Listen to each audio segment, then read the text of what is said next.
Muy bien, iniciamos. Sean todos bienvenidos a este sexto Seminario Internacional de Derechos Humanos y Cultura Constitucional, ahora bajo esta modalidad virtual, teniendo como contexto esta pandemia del COVID-19. A nombre de las instituciones organizadoras, la Universidad Juárez del Estado de Durango, a través de su Instituto de Investigaciones Jurídicas y el Cuerpo Académico Consolidado Aspectos Constitucionales de la Reforma del Estado Mexicano, la Universidad Autónoma de Coahuila, a través de su Facultad de Ciencias Políticas y Sociales, de su Cuerpo Académico Actores, Instituciones y Políticas Públicas, así como también la Universidad Autónoma de Baja California, la Universidad Autónoma de Castilla-La Mancha, y con la participación de ponentes de la Universidad de Santa María de la Antigua y de la Universidad de Costa Rica. Bueno, en nombre de todos ellos, les doy la más cordial bienvenida a este sexto Seminario Internacional de Derechos Humanos y Cultura Constitucional. No abundaré sobre el contenido de las ponencias, ya ustedes conocen previamente el programa. Son 22 ponencias distribuidas en 4 días de trabajo, todas bajo este enfoque de derechos humanos y teniendo como tema principal el COVID-19, pero desde un análisis intra, trans y multidisciplinario, ¿no? Es decir, el derecho es partícipe de otras ciencias sociales, así como de diversas ciencias naturales bueno, este seminario es prometedor porque promete un análisis serio, un análisis bastante profundo sobre la pandemia COVID-19. Ya no abundo más sobre la temática.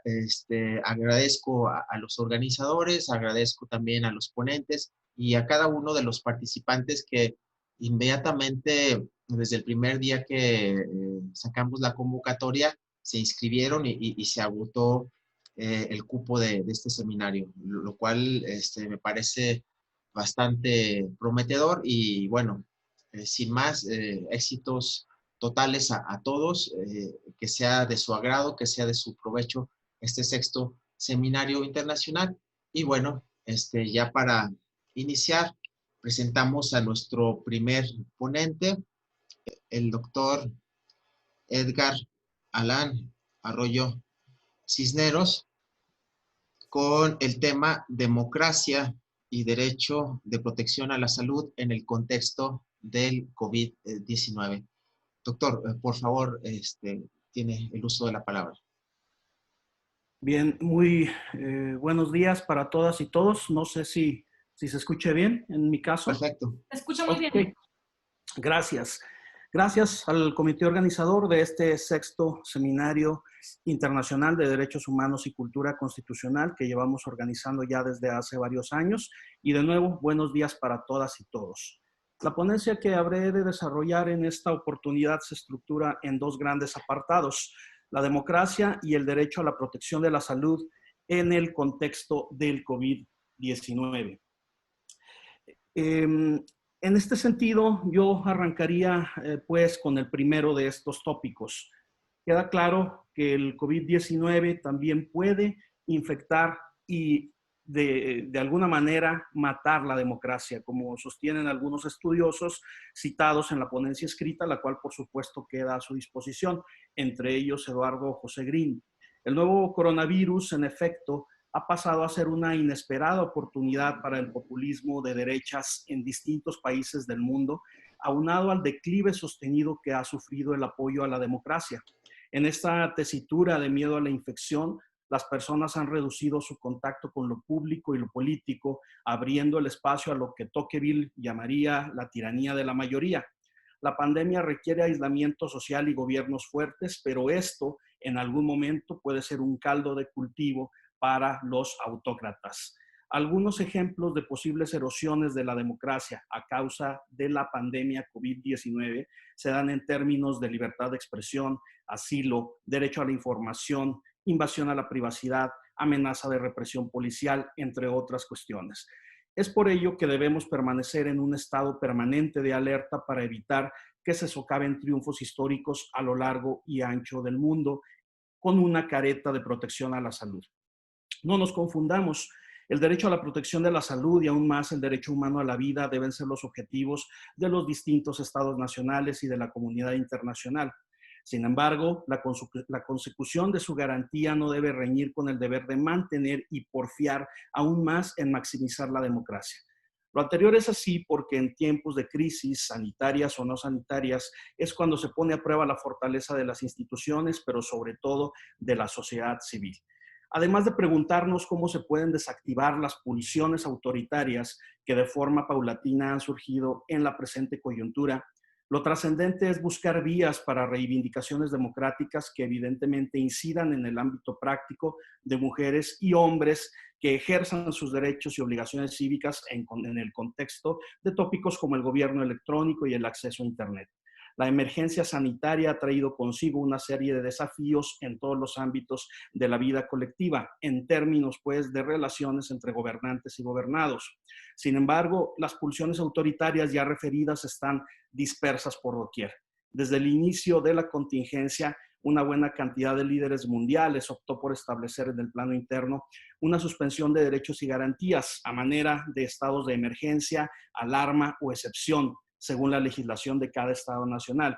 Sin embargo, a pesar de que una cuestión así está dotada de numerosas reglas, la tentación del autoritarismo ha acuciado al mundo. De una forma más o menos legítima, según sea el caso, y con independencia de la fórmula constitucional o legal aplicable, derechos y libertades como la libertad ambulatoria, las libertades de reunión y asociación o la manifestación han quedado restringidas durante los pasados meses y semanas. Otras prerrogativas como el trabajo, la educación o el comercio, aunque haya algún tipo de habilitación legal, lo cierto es que en ciertas ocasiones han entrado espacios de penumbra y zonas grises. Por eso es que los retos son mayúsculos, pero bajo una óptica de gobernanza cooperativa, una alianza entre gobernantes y gobernados puede inyectar eficacia a la gestión de la crisis. Ahora bien, en el segundo tópico de mi intervención, que es el derecho a la protección de la salud, sin ánimos de ser exhaustivos, ustedes lo conocen muy bien, pero se consagra en un vasto corpus iuris internacional. El artículo 25, numeral primero de la Declaración Universal de Derechos Humanos, o el artículo 12 del Pacto Internacional de Derechos Económicos, Sociales y Culturales, el artículo 10 del protocolo adicional a la Convención Americana sobre Derechos Económicos, Sociales y Culturales, es decir, el protocolo de San Salvador. Asimismo, este derecho fundamental se reconoce en el apartado 5, apartado E de la Convención Internacional sobre la Eliminación de todas las formas de discriminación racial, así como en otros textos como la Convención sobre la Eliminación de todas las formas de discriminación contra la mujer, la Convención sobre la Protección de los Trabajadores Migratorios y sus familiares y la Convención sobre los Derechos de las Personas con Discapacidad, sin dejar de mencionar que este derecho social se reconoce igualmente en diversos instrumentos regionales de derechos humanos a nivel europeo, africano y en la Declaración y Programa de Acción de Viena de 1993. Quiero hacer especial referencia a la observación general número 14 que en su momento emitió el Comité de Derechos Económicos, Sociales y Culturales de la ONU, porque en este importante documento se habla de cómo el derecho al disfrute del más alto nivel posible de salud, junto con otras observaciones generales que yo les citaría, como la 3, 4, 5, 6, 15, 16, 18, 19 y 20 del propio comité, abordan este tópico que ha servido de referencia para que la Corte Interamericana de Derechos Humanos, por ejemplo, en el caso Poblete Vilches y otros versus Chile, de alguna u otra forma se haya adentrado al análisis del contenido, del alcance de este derecho de protección a la salud como un derecho humano autónomo. Y en este sentido, la Corte ha estimado, pues, que la salud es un derecho humano fundamental e indispensable para el ejercicio adecuado de los demás derechos humanos. Forma parte de lo que en la jurisprudencia internacional y en la doctrina también comparada hemos llamado el mínimo vital. Todo ser humano en este sentido tiene derecho al disfrute del más alto nivel posible de salud que le permita vivir dignamente. Entendida la salud no solo como la ausencia de afecciones o enfermedades, sino también un estado completo de bienestar físico, mental y social, derivado de un estilo de vida que permita alcanzar a las personas un balance integral. En la sentencia referida, la Corte Interamericana señala que la operatividad de esta obligación en materia de salud por parte de los estados nacionales se desdobla en 4 estándares. El primero, que sería el deber de regulación, a partir del cual los estados son responsables de regular con carácter permanente la prestación de servicios públicos y privados, apuntando a una prestación de servicios de calidad. En el segundo de estos estándares, la Corte retoma lo dicho por la Observación General número 14 del Comité de Derechos Económicos, Sociales y Culturales de la OEA, y en este sentido determina que son 4 elementos esenciales e interrelacionados los que deben satisfacerse en materia de salud: disponibilidad, accesibilidad, aceptabilidad y calidad, los cuales, por supuesto, debemos analizar a la luz de la pandemia COVID-19. La disponibilidad implica contar con un número de establecimientos, bienes y servicios de salud, así como programas integrales, buscando en todo momento una coordinación institucional adecuada. La accesibilidad implica que los establecimientos, bienes y servicios de emergencia de salud deban ser accesibles a todas las personas en clave de no discriminación, accesibilidad física, accesibilidad económica, acceso a la información e inclusión.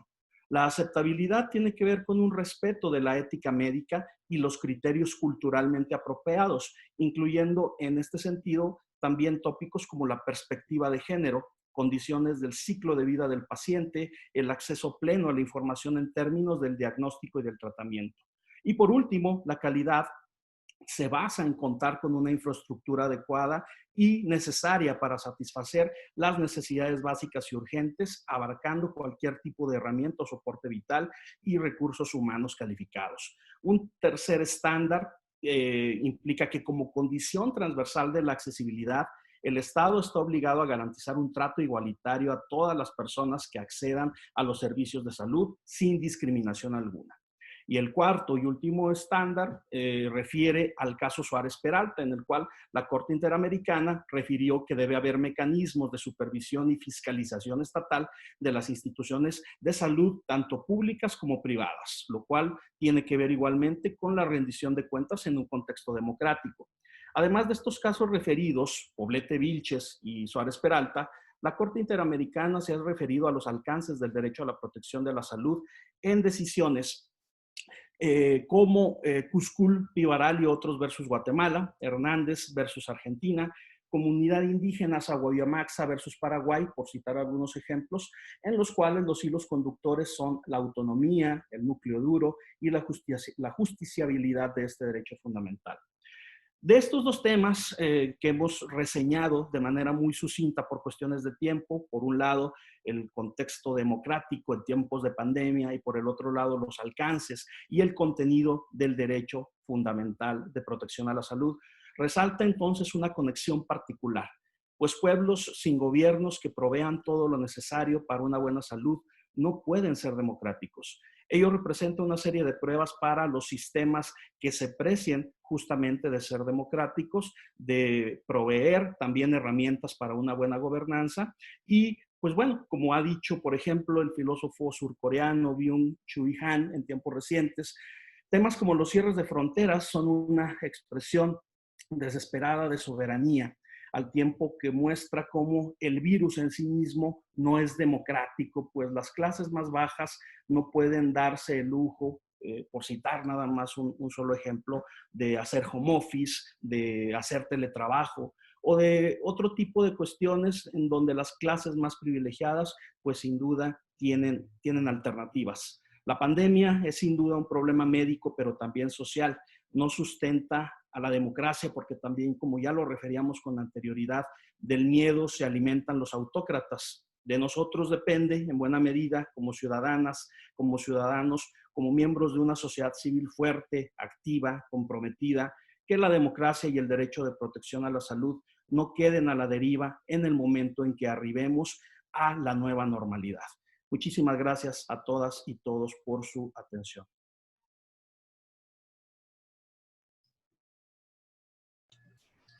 Muchísimas gracias, doctor, por su excelente participación. Y para continuar con el desarrollo del presente seminario, le cedemos el uso a la maestra Claudia Edurnet Rascón con la ponencia denominada La educación en los tiempos del COVID-19. Adelante, maestra, tiene el uso de la voz. ¿Qué tal? Muy buenos días. Muchas gracias por la presentación. Docente por vocación en el área de inglés.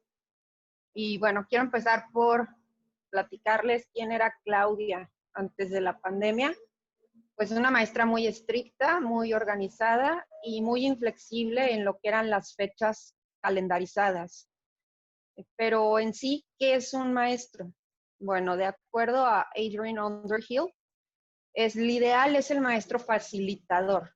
¿Quién es este maestro? Es aquel que comparte e incluso cede el control de la clase a los alumnos, convirtiéndose solamente en una guía o bien el recurso de información para los alumnos. Entonces, esto propicia de alguna manera el aprendizaje autónomo. Y a la vez de que domina el contenido y las metodologías, lo más importante es que toma en cuenta las necesidades de sus alumnos, es decir, tiene simpatía hacia las necesidades de ellos. ¿Y qué es un estudiante? Pues es aquel que cursa estudios en un centro docente. De acuerdo a James Scrivener, los alumnos responden a cómo los docentes responden hacia ellos. Entonces, antes de pasar a lo que fue la llegada del COVID, en términos generales, habría que preguntarnos, ¿el sistema educativo en México realmente estaba funcionando? Pues la respuesta lamentablemente es no. Y bueno, vámonos al por qué no. De acuerdo a la OCDE, más o menos el 60% de la población a nivel mundial no tiene acceso a la red. Actualmente, más de 1.500 millones de estudiantes se están viendo afectados por esta situación. La ONU, desde el 2016, decretó que el Internet es un derecho universal. ¿Por qué? Porque el Internet nos da el derecho a los individuos a buscar, recibir e impartir información de cualquier tipo. Este es una extensión del derecho a la libertad de expresión y permite defender otros derechos. Entonces nos vamos a las pruebas PISA. Las pruebas PISA, ¿qué son? Bueno, son unos exámenes que lo que miden son las competencias en las áreas de lectura, matemáticas y ciencias. Participan 79 países en estas pruebas. La última que se realizó fue en el 2018. Los primeros lugares se los llevan siempre los mismos países. Voy a mencionar 4 en este caso, que serían China, Hong Kong, Singapur y Estonia. Pero, ¿qué sucede en América Latina? Bueno, América Latina oscila entre los puestos 43 y 76, específicamente el caso de México. En el área de lectura estamos entre el 59 y el 76. En matemáticas, entre el 59 y el 79. Y en ciencias, entre el 46 y el 62. Por lo tanto, pues no somos una competencia a nivel mundial, ya que está muy por debajo de la media y realmente caemos en los peores evaluados. Voy a poner un ejemplo al que nos enfrentamos mucho los catedráticos de inglés, ya que de acuerdo a Jeremy Harmer, hay muchos estudiantes que llevan la materia del inglés solo porque es parte de su currícula. A este inglés se le llama inglés general. Pero, ¿qué sucede si los alumnos necesitan acreditar la materia a través de una prueba estandarizada? Que es el caso de muchas instituciones a nivel nacional e internacional. Aquí hablamos de otra categoría del inglés, que es el inglés para propósitos académicos. Dentro de un aula, la realidad es que la mayoría de las ocasiones no separamos estas categorías. Entonces, tenemos que, en el tiempo que solo está marcado, digamos, para el inglés general, mezclar el inglés para propósitos académicos. Entonces, al no contar con el tiempo suficiente para una y otra, a la hora de que ellos presentan una prueba, pues los resultados no son los esperados ni los óptimos. Pero entonces llega el COVID, y de entrada hay un cambio abrupto para todos como sociedad. Especialmente en el tema educativo, el cambio se ve muy marcado principalmente para los estudiantes, docentes y padres de familia. Entonces, hay otro problema que viene, que es la economía. La economía cada vez está disminuyendo, hay mucha preocupación al respecto. Vamos a segmentar la educación en niveles básicos y niveles superiores. En los niveles básicos, los niños realmente se están enfrentando a la situación en la que ellos no tienen aún como esa autonomía para manejar lo que es una herramienta digital. Entonces, los papás son los que tienen que estar al pendiente con ellos. Sin embargo, tomando en cuenta que hay familias que tienen, algunos ya perdieron sus empleos, están disminuyendo la clientela, o simplemente hay una reducción en el sueldo, pues realmente no están muy al pendiente de la educación de los hijos y es comprensible. Entonces, pues la prioridad pasa a ser la economía y no tanto lo educativo. En los niveles superiores, donde son más autónomos, ellos pueden estar trabajando por su cuenta. Por la misma edad que tienen, empiezan a compartir esta preocupación por parte de los padres de familia sobre la economía que se está viviendo. Entonces, otra vez, la educación no está en primer término. Algunos de ellos están trabajando para apoyar a sus familias, a lo mejor no trabajando otros, pero sí preocupados y no están al pendiente realmente. Esto nos puede traer una consecuencia muy grave, muy preocupante, que es la deserción. Otra cosa que se está viendo con la llegada del COVID es la falta de capacitación generalizada en el aspecto digital, tanto para nosotros los docentes, alumnos, directivos, papás. Y si combinamos todo esto más lo que ya teníamos arrastrando, pues las fallas se están haciendo aún más evidentes. Ya está el COVID instalado. ¿Qué hay? Bueno, hay mucha falta de empatía, mucha falta de flexibilidad y no es culpa de nadie, es derivada de una frustración inherente a la propia pandemia. Están las plataformas digitales, pero volvemos a las estadísticas. Entonces, no todo el mundo tiene acceso a estas o a una conexión y hablamos de que no hay una inclusión tecnológica. Entonces, realmente no todos los alumnos pueden tomar las clases en esta nueva modalidad de e-learning. Por poner un ejemplo, es el Zoom. Muchos estamos utilizando el Zoom para poder comunicarnos con ellos a la hora de clase, pero recalcando otra vez la falta de inclusión de tecnología que algunos están trabajando, no todos se pueden conectar. Entonces aquí tenemos un gran problema donde nosotros como docentes tenemos que hacer mucha conciencia sobre esta situación. El uso de los correos institucionales es algo que se está mencionando mucho, porque muchas plataformas de las que se están implementando hacen uso de los correos. Entonces, muchos alumnos ni siquiera están enterados de que los necesitan o siquiera que deberían de tener uno. Yo a mis 34 años recuerdo cuando fui alumna y no dudo que había un correo institucional, pero honestamente nunca lo tuve. Es parte de la edad, no ponemos atención a muchas cosas cuando estamos en la edad de ellos, ¿no? Entonces se están enfrentando a situaciones que creo que ni siquiera sabían que existían. Estas problemáticas hacen que los alumnos se sientan incomprendidos, abandonados y por ende, pues desmotivados. Citando a Zoltán Dörnyei, los estudiantes son muy sensibles a lo que el maestro hace para motivarlos a que ellos hagan su trabajo. Uno sabe que sin motivación no hay ganas. Hablemos de lo que hablemos. La motivación es un rol básico para el proceso de enseñanza-aprendizaje. Entonces, como asegura Gartner, las actitudes de los alumnos hacia el contexto de aprendizaje en el que se encuentran influye mucho en su motivación. Y pues, la verdad que difícil, mucha fuerza, mucho ánimo, alumnos, por favor. Pero bueno, así como hay cosas malas, pues también hay cosas buenas. Entonces aquí quiero poner el ejemplo de 3 países. El primero es Uruguay. Uruguay está un poquito más en ventaja, que los demás países de América Latina, porque garantizó la conexión y acceso a herramientas digitales, aparte de que entregó una laptop por alumno de las escuelas públicas. México. A nosotros nos caracteriza mucho el ingenio. Yo quiero aplaudir aquí a México. Felicidades, México. TV educativa y por radio. La verdad me parece una idea excelente. Solo noté un inconveniente y son las estadísticas del INEGI. Solo el 50% de la población tiene acceso a la televisión y volvemos a la falta de inclusión digital.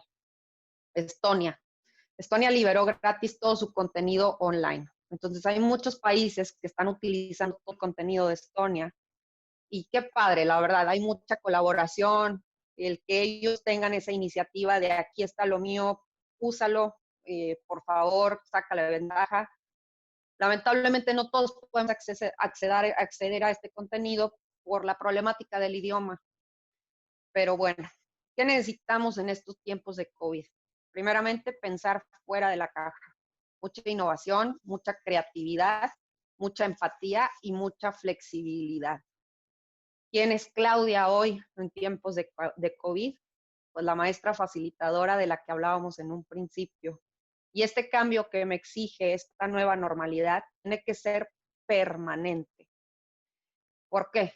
Porque para poder lograr cambios estructurales y a lo mejor construir comunidades, enseñanza, aprendizaje reales, tenemos que mantener estas nuevas enseñanzas.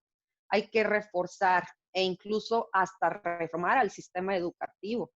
Políticos, qué importante va a ser su apoyo en estos momentos. Por favor, ayúdenos con políticas universitarias a través de sus políticas públicas. Lo necesitamos más que nunca para brindarle a estos alumnos más herramientas y en un futuro mejores oportunidades de trabajo. Y a través de todo esto, eventualmente vamos a colocarnos en mejores lugares en las pruebas PISA y vamos a demostrarle al mundo que México tiene con qué. A partir de ya, yo como docente empiezo a implementar el blended learning, que es el aprendizaje mixto. Sí, llevar clases en el aula, pero también combinarlo con algo de tecnología. La tecnología es parte ya de nuestras vidas, no podemos negarlo, ya es algo inherente, simplemente el cómo nos comunicamos con nuestros amigos, familiares, vecinos, que es a través del WhatsApp. Esto que nos está pasando ahorita no nos puede volver a pasar, ya no nos puede agarrar desprevenidos y yo tengo que empezar a capacitarme más para estar lo mejor preparada para lo que se venga, ya sea mañana, en un año, en otra pandemia. Hay que estar siempre listos, que esta sea nuestra lección. ¿Y qué viene después del COVID? Pues la verdad no lo sé, el cambio, el futuro es incierto, no podemos asegurar nada, pero yo espero y realmente vengan 3 minutos cambios. Para concluir.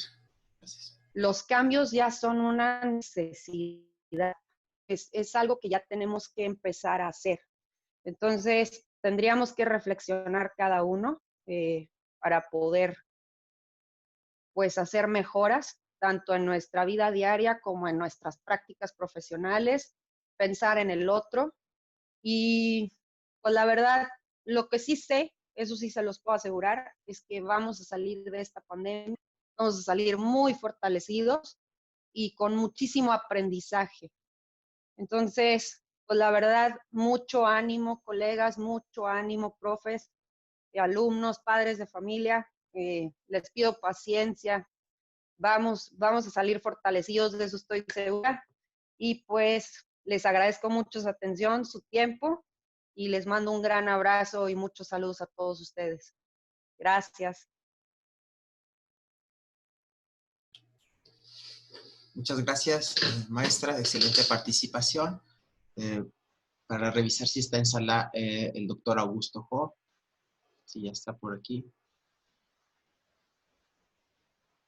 A continuación, ahora sí retomamos la participación del doctor Augusto Jo Sánchez de la Universidad Santa María de la Antigua con el tema privacidad por diseño en tiempos de pandemia. Adelante, doctor. Tiene el uso de la palabra. Perfecto. Entonces, bueno, tal como mencionaba en la primera parte o el intento de intervención, mi agradecimiento eterno al cuerpo académico, aspectos constitucionales, la reforma del Estado de Durango. El tema elegido ha sido privacidad por diseño en tiempos de pandemia. Definitivamente que estos momentos, como lo vengo diciendo yo con otros colegas, inclusive hablaba con mi señora decana, el hecho de que dice un dicho por allí que en río revuelto ganancia de pescadores, ¿no? Momentos como estos son difíciles, pero se prestan también para determinadas situaciones que lamentablemente no son la mejor proyectadas. No sé si me escuchan bien ahora. Sí, lo escuchamos, doctor. Sí, excelente. Perfecto. Continuamos. Entonces, definitivamente en momentos difíciles como estos, a todos nos tomamos por sorpresa. A veces nos toma, digamos, de cuidados, o no podemos negar que también maliciosamente sean aprovechados, ¿verdad? Para alguna situación en particular. Nosotros vamos a tener una agenda para hoy, básicamente muy corto dentro del tiempo que tengo. Vamos a hablar un poquito de privacidad por diseño. Vamos a hablar sobre los principios fundacionales de la privacidad por diseño.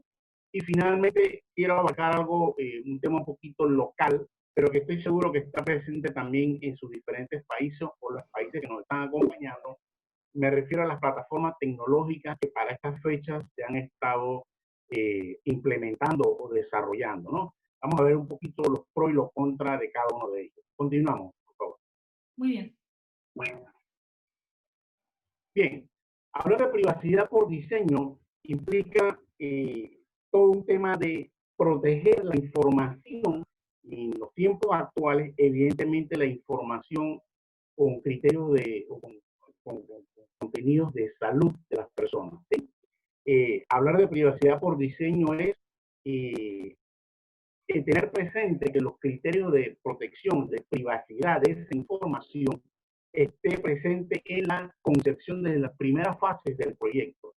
Cuando digo proyecto, me refiero a un programa, me refiero a un proceso, me refiero a una aplicación de las que hoy día se están desarrollando y que definitivamente velar por criterios de privacidad desde el diseño sería lo esencial en todo caso, ¿no? Continuamos. Por su parte, privacidad por defecto. Este es un concepto de privacidad también, pues que implica que en todo el proceso de desarrollo de sistemas, los datos que se recaben y que se procesen estén resguardados desde un inicio. O sea, actuado a lo largo y ancho de ese proceso. Pero siempre dando la opción de que el usuario, que es en quien debe concentrarse, al final de cuentas, el usuario tenga la opción de modificarlo. En otras palabras, que el sistema venga, o la aplicación, o el proceso venga blindado, venga de por sí cuidando los criterios de privacidad de esa información, pero que siempre deja la opción de que el usuario invierta ese proceso, o sea, lo permita que se conozca lo mismo. O sea, el proceso debe ser en ese orden. Primero restrictivo y posteriormente permitivo en la medida que el usuario así lo considere o así lo consienta. Pero debe estar desde el inicio resguardado con criterios de privacidad toda esa información que se contiene. Continuamos. Aquí hay unas recomendaciones rápidas. Estas recomendaciones vienen de la Agencia Vasca de Protección de Datos. Me parece que valía la pena comentarlas un poco. Sí, en cuanto a la colección de información que en estos momentos está corriendo por nuestras redes, que es información de orden médico o información con criterios de estado de salud de las personas, ¿verdad? Es la información de moda, digamos. Primero que todo hay que tomar varias recomendaciones aquí, vamos a hacer rápidamente. Hay que tomar en cuenta el impacto que va a tener esa información, ¿verdad? Sobre los elementos, contrastándolo con elementos de privacidad. Definitivamente que son datos sensibles lo que se están manejando, no solamente las generales de los pacientes infectados, sino también, evidentemente, los resultados que se den. En segundo lugar, hay que aplicar criterios de minimización. O sea, ¿Qué quiere decir ello? Que nosotros debemos recabar la menor cantidad de datos, pero que nos sirvan. O sea, no sumar datos que sean inservibles, no sumar datos que sean innecesarios, que no tengan un porqué, sino es que los criterios de minimización implica que se utilicen los datos estrictamente necesarios para el objetivo de esa colección o recolecta de datos, ¿ok? Y bueno, lo que veníamos conversando en su momento, tomar en cuenta criterios de privacidad desde el diseño y por defecto, ¿sí? Capacitar al usuario para facilitar su autodeterminación informativa. Que el individuo, nosotros, los usuarios de esa información, estemos conscientes de para qué la entregamos, qué se va a hacer con ella, la opción inclusive de corregirla, la opción inclusive de tener algún nivel de control sobre ella, ¿verdad?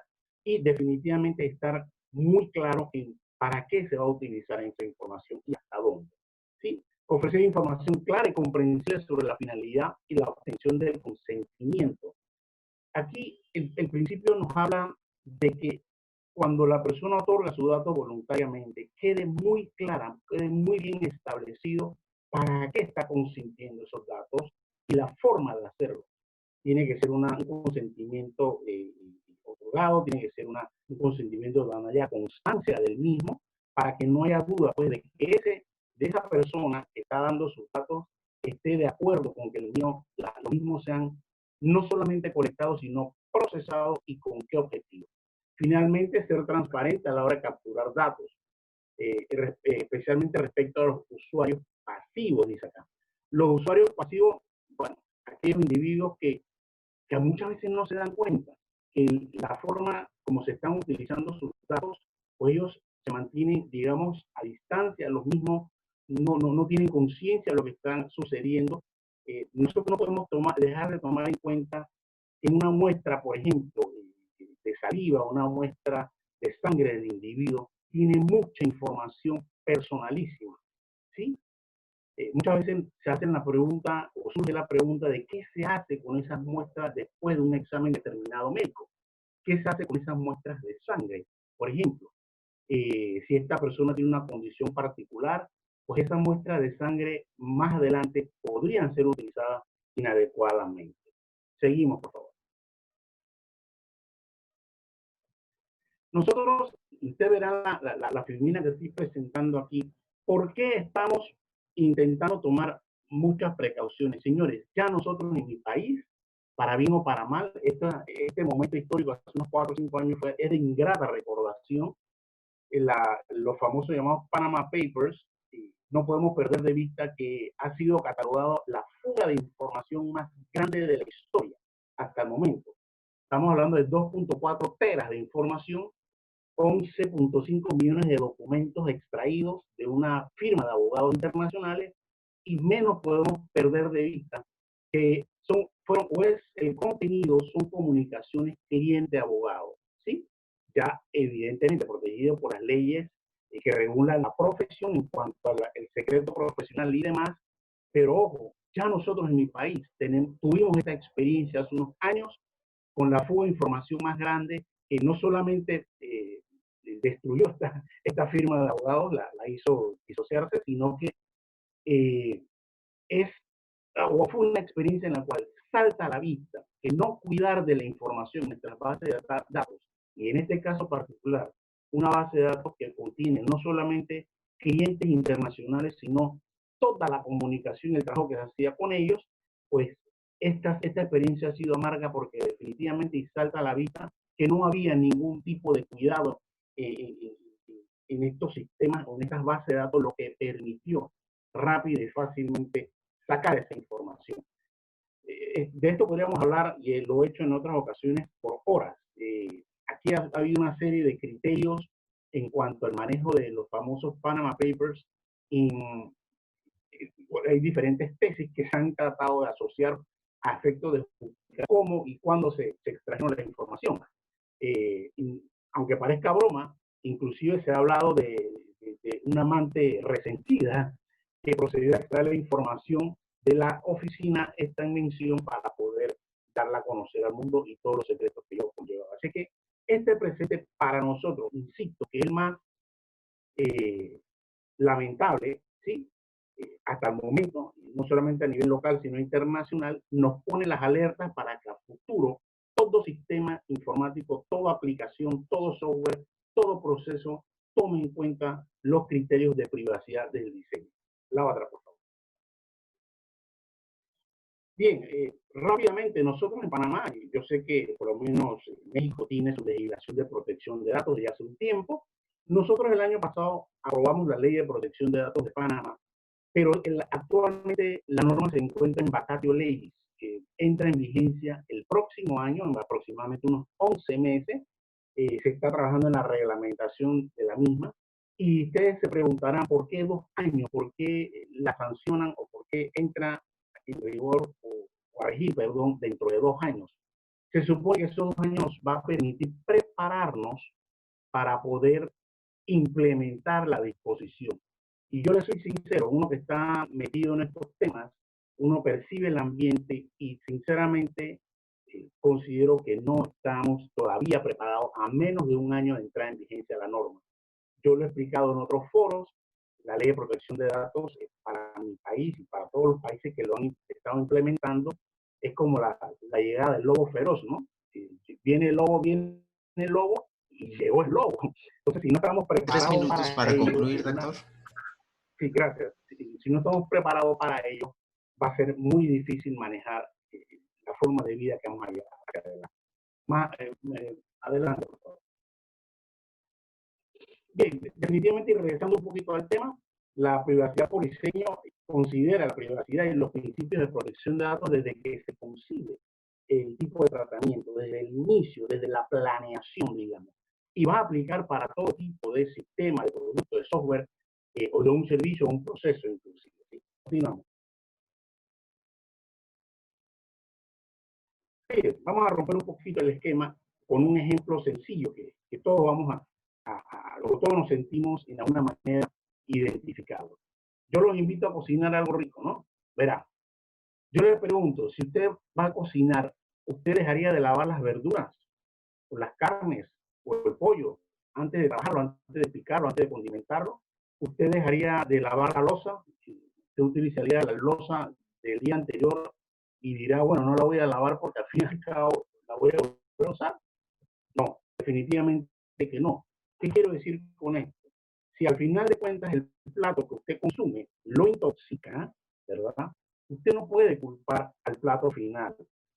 Usted debe tomar en consideración que desde el principio usted descuidó pasos. En el caso de limpieza, en el caso, por ejemplo, las verduras mal lavadas, etcétera, que tomaron algún tipo de bacteria o que no fueron procesadas o preparadas adecuadamente.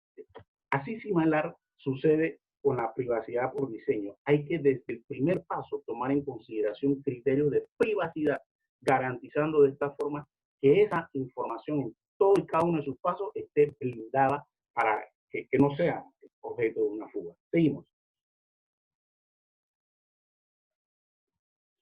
Definitivamente que la privacidad por diseño es un concepto que hoy día reposa en el artículo 25 del Reglamento General de Protección de Datos Europeo. Inició como una sugerencia de una señora canadiense, irónicamente no europea, pero fue rescatado posteriormente, incluido en el artículo 25, repito, del Reglamento Europeo de Protección de Datos, y definitivamente que es obligatorio cumplimiento para los grupos o por los países de la Unión Europea. Pero aquí quiero hacer un pequeño paréntesis y hacer una aclaración. Existe el mito de que solamente el Reglamento General de Protección de Datos aplica para los países de Europa. Eso es en alguna manera un error, señores. Simple y llanamente porque si nosotros desde acá o de cualquier otra parte del mundo pretendemos hacer negocios o nos relacionamos o tenemos clientes en la Comunidad Europea, estamos obligados a acatar esas reglas y estamos ligados de alguna manera a seguir estos criterios de privacidad. ¿Por qué? Porque las empresas o personas de la Comunidad Europea que no sigan estas reglas, se les impone unas multas que realmente son astronómicas y en euros, ni siquiera en dólares, en euros. Entonces, cualquier empresa, cualquier individuo que quiera relacionarse con nosotros, con los otros países del continente, van a ser muy cuidadosos, toda vez que si nosotros no cuidamos o preservamos esa información, definitivamente que no somos candidatos para mantener relaciones con ellos. Seguimos, por favor. Vamos a apretar un poquito el paso, ¿no? Se acaba el tiempo, doctor. Bien. ¿Ya? Sí, ya. Se Bueno, si me agotó. permite nada más la última primera Concluir, en calidad sí. de despedida, porque esta Adelante, después doctor. compartir, ¿no? Por favor, adelante. Bueno, aquí son los principios fundacionales de la protección de datos. Esta primera va a quedar para consulta. Seguimos. Seguimos. Este también es el último principio, pero quería hablar un poquito de esto, una más y ya son medio minuto. Estas son plataformas que le han, en mi país, que han desarrollado el anterior, por favor. Ahí. Estas son plataformas que se han desarrollado, son aplicaciones en las cuales el usuario puede consultar a estas aplicaciones si tiene un síntoma, obviamente, después de haberse identificado. Le han puesto estos nombres muy curiosos, tipo Japón, no sé. Ahí está Rosa, ahí está Nico, ahí está Paco. Todos ellos, la primera con temas de recepción de sus síntomas. Nico, usted le notifica si es negativo en la dirección que se le tomó, y Paco está autorizado como sistema de seguridad para darle vigilancia a los casos que ya están bajo observación, ¿no? Ojo con estas aplicaciones, seguramente en sus países los tienen también algo similar. Yo sí hago votos porque estas aplicaciones estén velando o se hayan desarrollado bajo los criterios de protección del diseño, toda vez que se han hecho, entendemos, con alguna premura, pero es información muy delicada la que está aquí contenida, información de nuestra salud, información de nuestros exámenes médicos, si somos o no somos positivos, y insisto, es un detalle a tomar en consideración muy, pero muy delicado. La siguiente, por favor. Ya esta es la última. Lo que ustedes ven aquí en pantalla, señores, en el recuadro blanco, es un comunicado oficial, o con lo que voy a decir, de la Autoridad del Canal de Panamá. La Autoridad del Canal de Panamá es el ente que regenta toda la actividad canalera. Ustedes entenderán la importancia que para mi país representa el canal. De hecho, la imagen que están viendo en el fondo es el canal ampliado, el que tiene mayor capacidad para buque. Pero bien, este comunicado que está inserto es la segunda versión y voy a explicar por qué. La primera versión que salió a los medios de comunicación, contenía el nombre y apellido de la persona a la cual se refiere ese comunicado, que fue la primera víctima fatal del COVID-19 dentro de la planta laboral del Canal de Panamá. Ese comunicado se retiró posteriormente y se presentó el que ustedes están viendo. Algunos vimos el primero, pero aparentemente alguien llamó la atención. Estos son los errores que no pueden cometerse, y créanme que no es timbre de orgullo lo que les estoy compartiendo, pero es un vivo ejemplo. Este comunicado, en su primera versión, repito, decía nombre y apellido del colaborador fallecido víctima del COVID-19, y eso no puede revelarse. ¿Sí? E inclusive, me voy más allá. Aquí habla, por ejemplo, de un colaborador que tenía 28 años de experiencia laboral y que pertenecía al grupo de los pasacables. Pasacables es un oficio dentro de las actividades propias del Canal de Panamá. Pero, señores, esos datos inclusive ni siquiera deberían publicarse, porque son datos por los cuales se podría ubicar a la persona víctima. ¿Sí? Ni siquiera esos que están ahí, ni los años de experiencia, porque reduce la cantidad de personas a investigar por los posibles candidatos, y el oficio que tenía, porque esos son datos que ya llevan a identificar al individuo. Con este yo termino, y la última filmina, que es mi despedida, es mis datos, fin, ya con esto termino. Mis redes sociales donde me pueden ubicar un correo electrónico para que las preguntas o el contacto continúe. Muchísimas gracias y disculpen las interrupciones o el tiempo que me he excedido. Muchísimas gracias. Agradecemos mucho su participación, doctor Augusto Jo. Con todo y los inconvenientes técnicos, se escuchó bastante bien. Creo que se cumplió con el objetivo. ¿Está listo el doctor Isaac de Paz González? Aquí está ya listo. Bien, a continuación pasamos con la ponencia del doctor Isaac de Paz González de la Universidad Autónoma de Baja California, el litigio contra el calentamiento global. Adelante, doctor, tiene el uso de la palabra.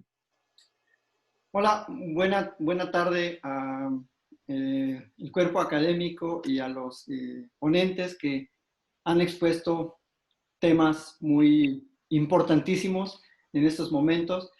Y bueno, doy paso a mi exposición. Mi exposición tiene que ver con un problema muy grave que yo creo que será más grave que esta pandemia y que no le hemos puesto suficientemente atención en el sentido de que el calentamiento global pues está produciendo unos efectos muy lentos pero muy severos. A partir de que el ser humano y sus actividades industriales, sobre todo, tienen un impacto cada día mayor y cada día más notable en el medio ambiente, en los océanos, en los bosques, en la producción alimentaria, en el desencadenamiento de fenómenos naturales que producen, pues, incluso pandemias, terremotos, huracanes. Toda esta época se le ha denominado técnicamente como el Antropoceno. Y a partir de hace 3 años, del 2017, entramos en esta época del Antropoceno como una nueva era geológica. Recordemos que pues, está el Pleistoceno y luego ahora el Antropoceno como un factor en el que el ser humano pues, tiene una actividad negativa notoria en el desarrollo del planeta.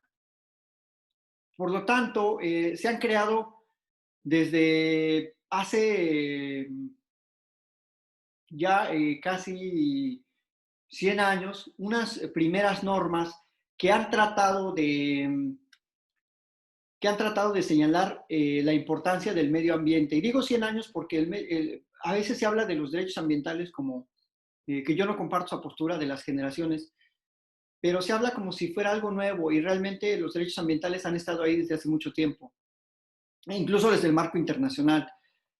Entonces, lo más avanzado que se ha hecho hasta el momento pues son los acuerdos para reducir la emisión de gases de efecto invernadero y los acuerdos para que los estados reduzcan la temperatura, el incremento de la temperatura de 1.5 grados, que no pase de ahí. Entonces, dentro de esta narrativa se inscriben ya grandes litigios que en todo el mundo, si vemos la gráfica de los litigios, el mapa de los litigios muestra aproximadamente, a la fecha serán 1100. En ese momento, hace 2 años que tiene este dato, eran como 850. Ahora están ya en 1100 y curiosamente me parece saludable que haya, la mayoría sean en Estados Unidos. ¿Por qué saludable? Pues porque es uno de los mayores emisores de gases de efecto invernadero. Eso es lo que por lo menos muestran algunos estudios de la Universidad de Columbia y de las Naciones Unidas. Entonces, más adelante podemos ver cómo hay unos principios ambientales del derecho internacional que han penetrado en las legislaciones nacionales. Estos principios tienen que ver con algunas directrices muy generales que establecen que los estados tienen que evitar esa transferencia nociva para la salud humana, tienen que proteger el medio ambiente, aplicar el criterio de precaución, sobre todo aplicarlo cuando haya un peligro de daño irreversible. Y este principio establecido en la Declaración de Río, pues tiene que ver como de ahí se va derivando el principio pro natura que se conoce. Entonces, esta serie de principios está relacionada con todas las mediciones que se están implementando con los sistemas que pretenden reducir el impacto de los gases de efecto invernadero y que también dentro de ese derecho internacional se toma a las comunidades indígenas como unos sectores que están en unas áreas de bioseguridad regional o local y que tienen que ser protegidos ampliamente porque son, digamos, a su vez, ellos protectores de ese medio ambiente y de esos ecosistemas. Ahora, eso es en el ámbito conceptual. Me referiré a algunos, no son todos, pero sí son los más notorios, los que la doctrina identifica como los casos, digamos, más relevantes. Y hablaré de 3 sectores: del ámbito internacional, luego de la Corte Europea y la Corte Interamericana como ámbito regional, y luego el sector más especializado al final en el litigio del cambio climático, que son las Cortes Nacionales. En el ámbito internacional, les digo, este asunto no es nuevo.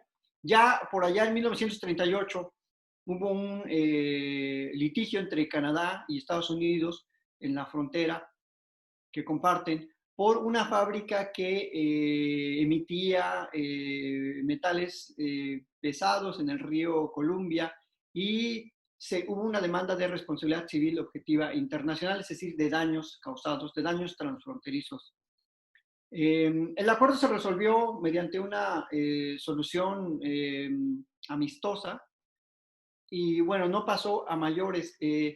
Todavía no era la Corte Internacional de Justicia, fue un arbitraje internacional.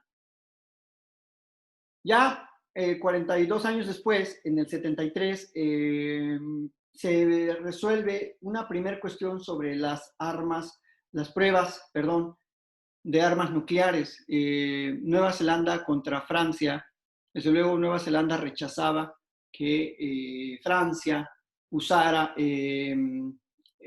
las aguas internacionales colindantes con las aguas territoriales de Nueva Zelanda para hacer sus pruebas nucleares. De ahí se extrae de esa decisión una directriz normativa en la que el medio ambiente, se dice, no es una abstracción, sino que representa el espacio vital de calidad de vida y la misma salud de los seres humanos, incluidas las generaciones por nacer. Es decir, desde el 73 ya se hablaba del derecho de las futuras generaciones. Entonces el Tribunal Internacional esgrime el deber de desempeñar un papel, aunque sea pequeño, para esa pequeña operación de rescate de la humanidad, que lo hace en conciencia y humildad, teniendo en cuenta los límites impuestos por su estatuto como por el derecho internacional. Es decir, en esa opinión, pues la Corte Internacional de Justicia va fijando unos parámetros muy importantes. Más adelante, ya muy recientemente, en el asunto también, es un asunto muy similar de daños transfronterizos de una fábrica de celulosa en el río Uruguay. Argentina demanda a Uruguay por también vertimiento de materiales y de degradación ambiental en la frontera, y ahí afectaba a una ciudad fronteriza argentina. En este asunto del río Uruguay, también se manifiesta por medio de la opinión concurrente del juez Cansado Trindade la preocupación por la prevalencia del elemento de conservación sobre la simple explotación de los recursos naturales, que refleja una manifestación cultural de la integración del ser humano con la naturaleza y con el mundo en que vive. En la Corte Internacional también se han resuelto algunos asuntos sobre la caza de ballenas, Australia, al que se unió, por cierto, Nueva Zelanda contra Japón en el 2014.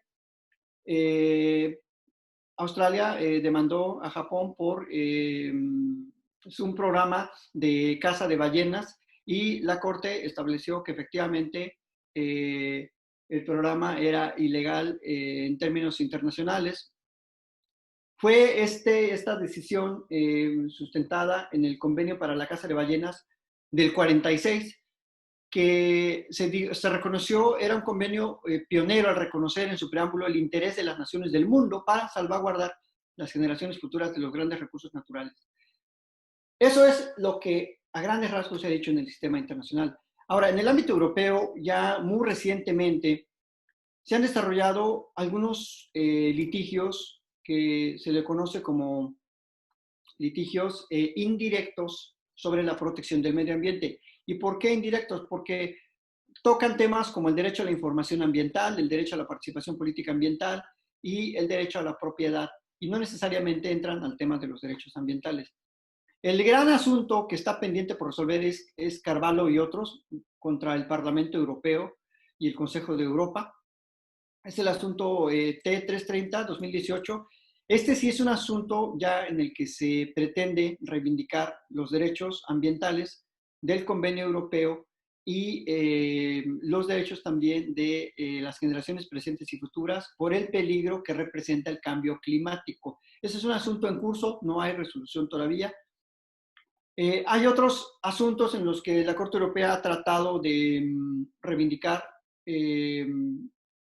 los ecosistemas, proteger algunos ecosistemas. Se han prohibido, por cierto, las granjas eólicas porque dañan los ecosistemas de aves y también de suelo. Y hay algunos otros asuntos que se han referido a la calidad del aire como una obligación inaplazable de los estados para proteger el derecho a la vida. Por tanto, se han establecido medidas para fijar o para que los estados castiguen el exceso de los límites del dióxido de carbono.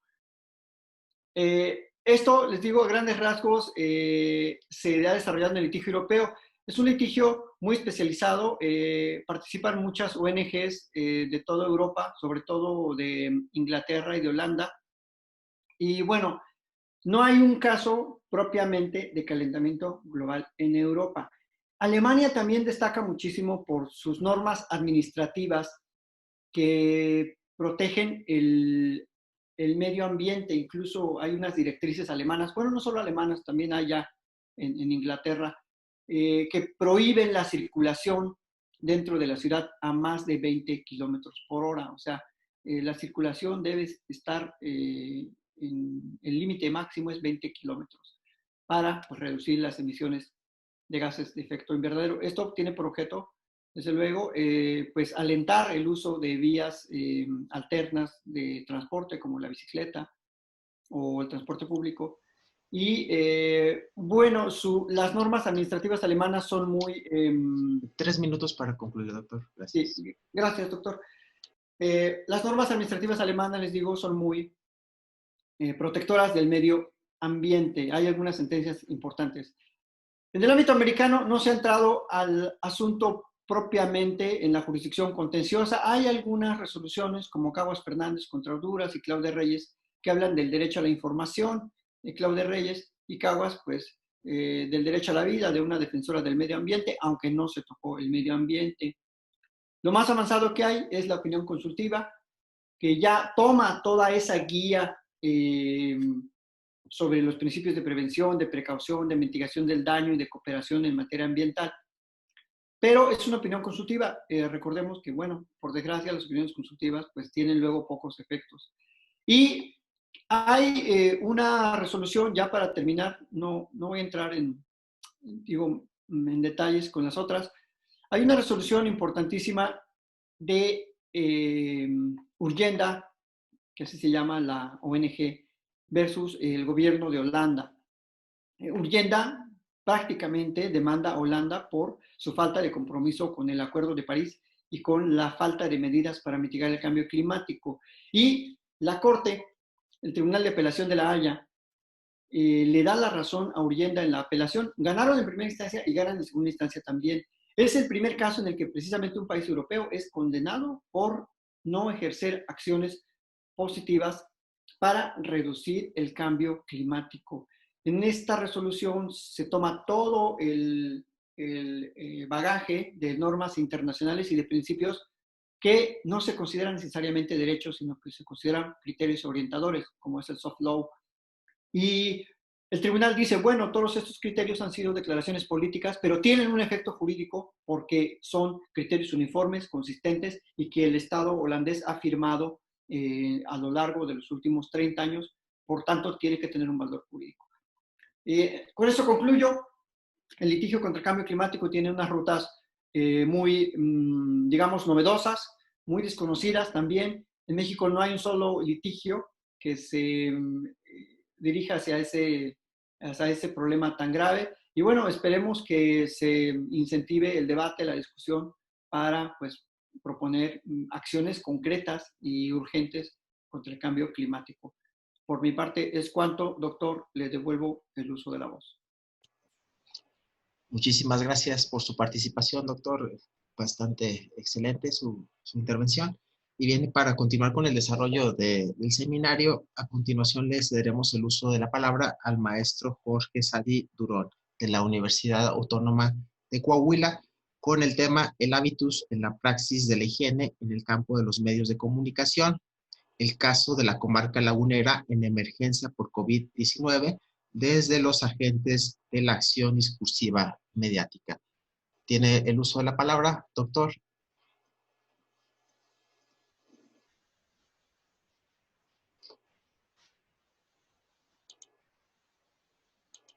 Ahí me escuchan. Muchas gracias a todos. Espero ser lo más breve posible porque dicen que si es bueno es breve y si es brevísimo 2 veces bueno.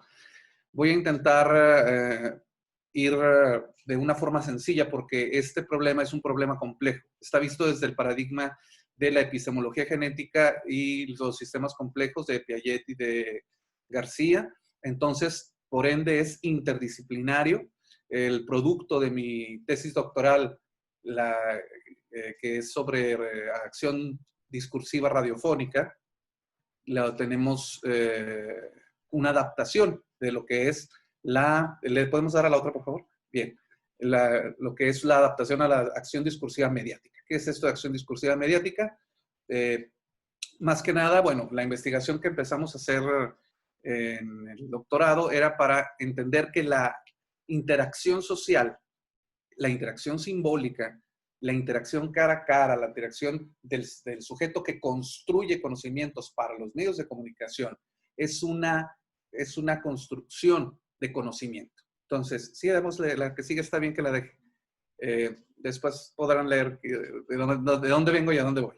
Entonces, con el virus SARS-CoV-2, con el conocido como COVID-19, las formas de hacer las cosas cambiaron. Los contenidos, desgraciadamente, no han cambiado mucho, pero sí las formas. Entonces, estas formas están cambiando y en el marco de la cuarentena, desde la comarca lagunera de Coahuila y de Durango, el cómo se llevan a cabo las noticias o cómo se desarrollan o cómo se crean con base a las normas higiénicas tiene mucho que ver. Entonces, tiene mucho que ver, ¿por qué? Porque una sola persona que se contagie y esté cerca del reportero, tiene otros 10 o 15 personas más que se van a enfermar. Entonces, es muy importante el tema. También avanzamos a la otra, por favor.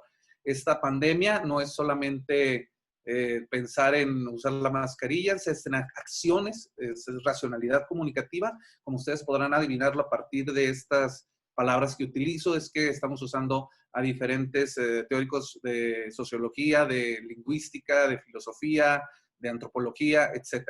Entonces, las acciones regulares que llevan a cabo en su cotidianidad los agentes de los medios de comunicación, dentro de ese campo, es un hábitus. Y el hábitus tiene múltiples dimensiones. Y precisamente nos vamos a aproximar a ellos a través de una técnica como primera opción, porque van a ser 4 fases de esta investigación. Esta es la primera fase, es una fase de etnografía digital. La etnografía digital o virtual, si le queremos llamar también, es acercarnos a partir de las propias redes sociales de los comunicadores o de los comunicólogos, reporteros, la gente que está detrás de cámaras, etcétera, camarógrafos, o como se llamen en todas las partes que nos están viendo. Utilizamos el WhatsApp, el Messenger de Facebook, adelantamos a la otra, y este es el marco epistémico desde donde partimos. La acción, la acción se va a dar a partir de que los sujetos son entes biopsicosociales, el conocimiento se construye a partir de la acción, la coordinación de estas acciones es la génesis de la estructuración de nuestra forma de concebir las cosas. Entonces, el sistema complejo es complejo no porque sea complicado, sino porque está formado de múltiples variables que nosotros no siempre abarcamos en nuestras investigaciones. Normalmente las hacemos de un solo sentido. Y en este tipo de investigación, la complejidad viene del uso de diferentes disciplinas para que de manera interdisciplinaria generemos un sistema de comunicación, información y conocimiento que le llamamos la cibercultura, ¿no? Las comunidades emergentes de conocimiento. La que sigue, por favor. Entonces, la acción, entendida como comunicativa desde Habermas, como los esquemas de acción de conocimiento, como que la gente asimila la información y la acomoda en su conocimiento y reequilibra sus pensamientos como parte de sus cogniciones sociales, el hecho de lavarse las manos continuamente, de toser con el codo, etcétera, etcétera. Todas esas son acciones que son esquemas que se van incorporando poco a poco y que tienen una duración. En unos lo asimilan rápido, otros lo asimilan lento y ahí se quiso meter una llamada, disculpen. Entonces, estas asimilaciones tienen que ver con los esquemas de Piaget y de García. Bourdieu, por cierto, no sé por qué dejé de ver la pantalla, pero bueno. No sé dónde voy porque no me veo. No veo la pantalla compartida, perdón. Ahí está, ya. Entonces, estos sistemas de comunicación de esta acción es discursiva. ¿Por qué? Porque no solamente es texto, también es palabra. Y ambas son la misma cosa. Finalmente hay una discusión entre los que hacen análisis del discurso para decir que todo es discurso.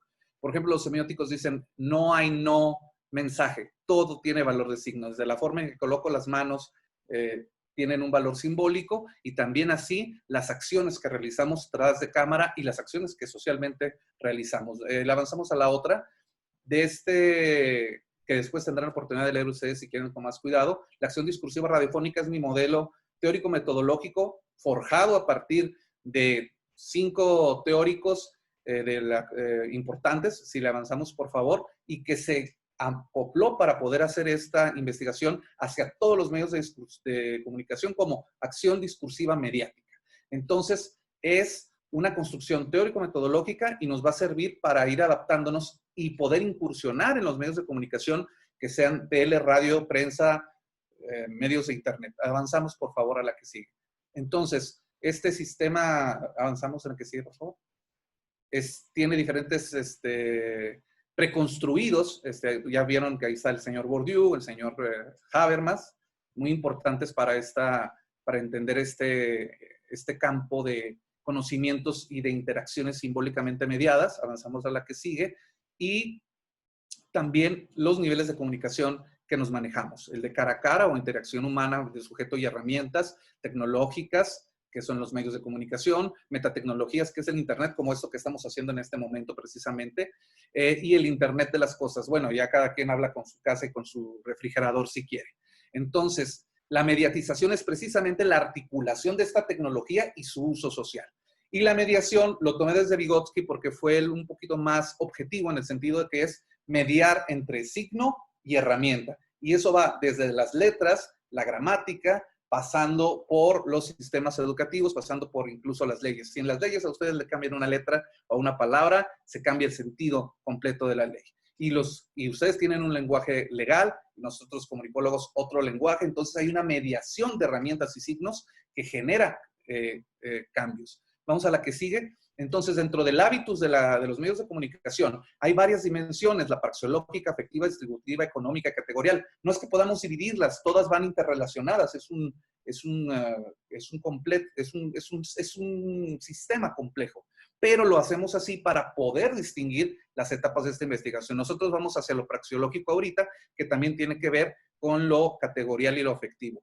Entonces, vamos a la otra, por favor. Utilizamos desde esta acción discursiva mediática de Sadi hacia la etnografía virtual de Hein, que nos va a permitir encontrar el campo, porque nuestro campo, al ser virtual, me van a decir, bueno, es que ¿cómo vas a poder investigar a la gente virtualmente? Le alentamos a la otra, por favor. En este caso, yo provengo del mundo de los medios de comunicación y soy docente de muchos de los que están trabajando en los medios en Coahuila. Así que soy parte como EMIC y ETIC, soy científico y también soy partícipe del medio, entonces conozco su lenguaje, estamos en la misma tribu, compartimos los mismos gestos, hacemos el mismo tipo de cosas. Entonces, la comunicación mediada por computadoras, que es el enfoque de Christine Hein, es una forma de entender el ciberespacio como un lugar para realizar el trabajo y artefacto cultural, porque es una tecnología que se nos ha enseñado y la hemos utilizado para ello. Entonces, le adelantamos a la otra, por favor. Incluso precisamente en esto del COVID, el distanciamiento social y las prácticas que diariamente realizan de manera, no quiero decir mecánica, las rutinas laborales de las personas se están viendo afectadas y con ello también algo muy peligroso, su propia salud. Se están poniendo en riesgo y no hay mayores sueldos para los que trabajan en medios de comunicación por estar expuestos al COVID. Ni hay derechos especiales ni leyes generadas al respecto. Pero bueno, hasta donde yo sé. Le damos a la otra, por favor. Es un estudio empírico que primeramente, la primera fase va a ser exploratoria. Bueno, ya se hizo, fueron 3 semanas. En una semana se aplicó el cuestionario, un cuestionario de 10 preguntas muy sencillas en SurveyMonkey, que es el que genera las gráficas y te da todo el conteo. También se hizo así porque se puede ver en el celular, y la mayor parte de las herramientas y los artefactos de medios de comunicación son celulares, micrófonos, cámaras, etc. Nunca apagan su celular. Así que 10 preguntitas cortas, sencillas, respuestas y opciones múltiples. 34 de los 50 que le pedimos que nos contestaran, la contestaron, además de que la pasaron entre sus propios compañeros de aula. No pusimos las habituales preguntas de género o empresa. ¿Por qué? Porque no queríamos que sintieran que es una invasión a, no, es que van a decir que los hombres no nos cuidamos, o las mujeres. O, intenté que hubiera un balance, pero no que se marcara en la encuesta. Esto precisamente porque en la comarca lagunera son un poquito perspicaces al respecto. Y precisamente como decía varios de nuestros compañeros, avanzamos a la otra, por favor, la computadora, la tableta, el teléfono móvil, otro tipo de artefactos electrónicos con inteligencia artificial, son gadgets que cumplen su papel dentro de la estructura de herramienta de trabajo, dentro de la estructura social. Ya sabemos que la clase media se puede hacer de ciertos gadgets y la clase baja de otros. Hay una brecha económica, generacional, sociopolítica, económica, que sean las mañaneras y los discursos a través de YouTube, bueno, nos está hablando de que se necesita de estas cosas que Baudrillard nos maneja. El sujeto, el ser, le avanzamos a la siguiente, por favor, desde CISEC y desde... le avanzamos también a la otra, por favor. A final de cuentas, lo que nos dice él es que la máquina nos mediatiza, y ya vimos cuál es el concepto de mediatización. Entonces tenemos alter egos, pero también reflejamos todo lo que somos y pensamos a través de esto. Vámonos directamente, por favor. Entonces, fueron 3 categorías en dimensiones de higiene, herramientas de trabajo y sus vehículos. Avanzamos a la que sigue. La aproximación fue por muestreo aleatorio, nosotros decidimos a quién. Se llama muestreo realizado por criterio lógico o intencionado. Entonces, ¿esto por qué? Porque sabemos quiénes son los que están en medios de comunicación. Avanzamos a lo que sigue. Vamos a estudiar esas pequeñas acciones que se hacen diariamente. Ahí están Piaget y García, para los que no los ubicaban. Vamos a entender, en la que sigue, por favor, la comarca lagunera como una región y una región entendida no solamente como un conjunto de ciudades, sino que tienen elementos estructurales, avanzamos por favor, sociales, culturales, de lenguaje, de acciones que se hacen comúnmente, de idiosincrasia, si lo quieren entender de esta manera, y esta es la zona. Son 21 estaciones de radio, perdón, y 6 estaciones en Durango, son 26 en total, entre AM y FM, televisoras son 23, en Coahuila son 14 y son 15 en Durango en total, porque la comarca lagunera son 2 estados unidos por 17 ciudades o 15 ciudades aproximadamente. Seguimos a la otra, por favor. Entonces, estoy tratando de darme la mayor prisa. Dentro de lo significativo en medios escritos, Siglo de Torreón, Opinión Milenio es lo mismo, nada más es Milenio. Noticias Sol de la Laguna, hay revistas, hay sitios web, todas las televisoras y radiodifusoras. 3 minutos para concluir, doctor, gracias. Avanzamos a la que sigue, por favor.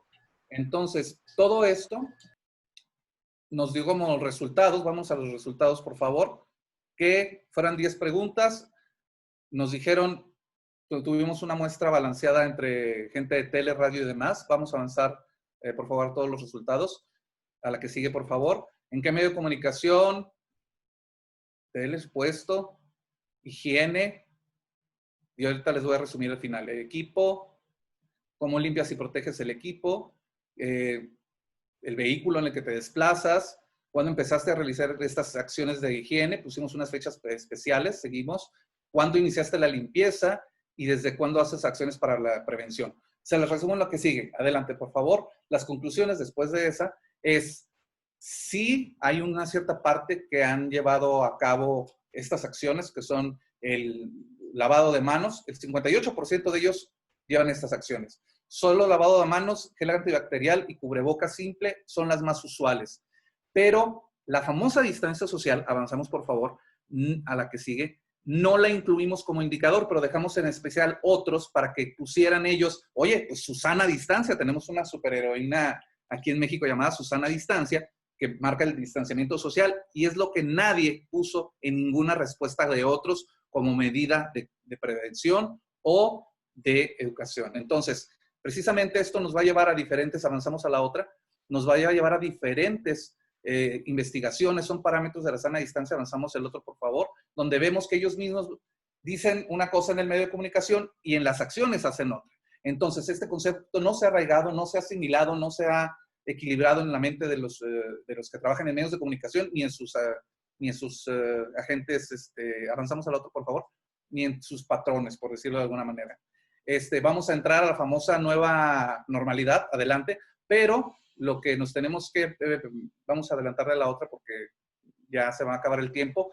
Tenemos que pensar en las noticias falsas, tenemos que pensar en que hay que hacer un cambio, no solo de los hábitos de higiene y limpieza, sino también en la forma en que se dan las noticias y que lo que se diga, cualquier discurso, incluso físico, como un acto reflejo de asco hacia alguien, puede generar olas de violencia.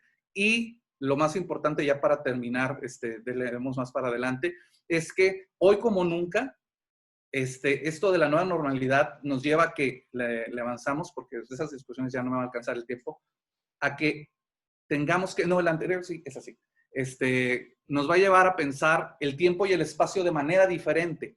Vamos a entender la nueva normalidad con nuevas reglas de higiene, con nuevas reglas de contacto y de interacción social, y nos pone a pensar en tiempos de 2019 antes del COVID y 2020 después del COVID.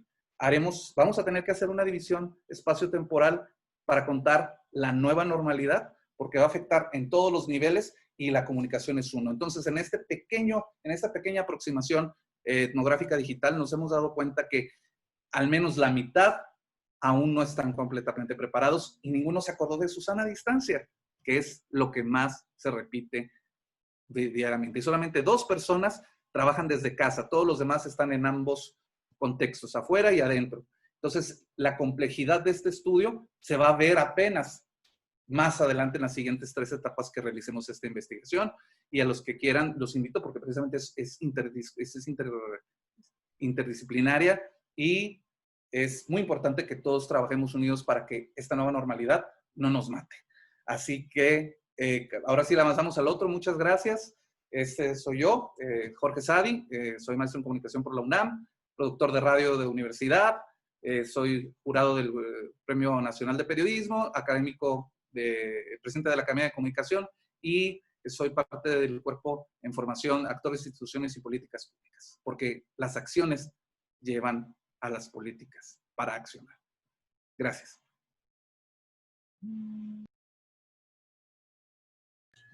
Muchísimas gracias por su participación, doctor maestro Jorge Sadi. Bien, para continuar con nuestro programa, a continuación pasamos a una sesión de preguntas y respuestas a los asistentes a este seminario. Les voy a pedir amablemente que si alguien desea hacer alguna pregunta a los ponentes, manifiéstenlo por favor vía chat y en el orden en el que vayan llegando los mensajes, les iremos cediendo el uso de la palabra para dirigir sus preguntas al ponente que así lo desee. Okay. La doctora Claudia Rascón tiene por ahí una intervención. Voy a concederle el micrófono, doctor Montoya. Muy bien. Doctora Claudia, adelante. Hola, ¿qué tal? Nada más quería preguntarle al doctor Arroyo, ya que él se enfocó en salud y me gustó mucho lo que dijo de que era un derecho universal y esto abre como la brecha a los demás derechos y tenemos que, o sea, que no debe haber una discriminación, tiene que haber una inclusión. Entonces, por ejemplo, en mi tema, que es educación, a mí me interesaría escuchar su opinión sobre si él considera que si la nutrición del estudiante no es la adecuada, puede afectar en su educación. Sí, claro que sí, doctora, muy interesante su planteamiento y me parece que por supuesto que sí hay una interconexión palmaria. Sí, por supuesto, con el tema que usted maneja con esa experticia, la educación, pero también me parece en aspectos culturales, también, por supuesto, el derecho como tal a la alimentación nutritiva suficiente y de calidad. Me parece que hoy en día el derecho a la protección de la salud adquiere esta dimensión de universalidad. Tan es así que se pone en el centro de la discusión, pero como decíamos también, por supuesto que no puede llevar a elementos que, lo decíamos, bajo una careta de protección a la salud, propicie despliegues o pulsiones autoritarias desde los gobiernos por proteger el derecho a la salud y sin una aplicación de lo que se hablará en los restantes días del seminario, del artículo 29 constitucional, por ejemplo, sin un estado de emergencia en toda la extensión de la expresión, pues muchos gobiernos han propiciado erosiones de ciertas libertades democráticas sin ese contexto de aplicación constitucional.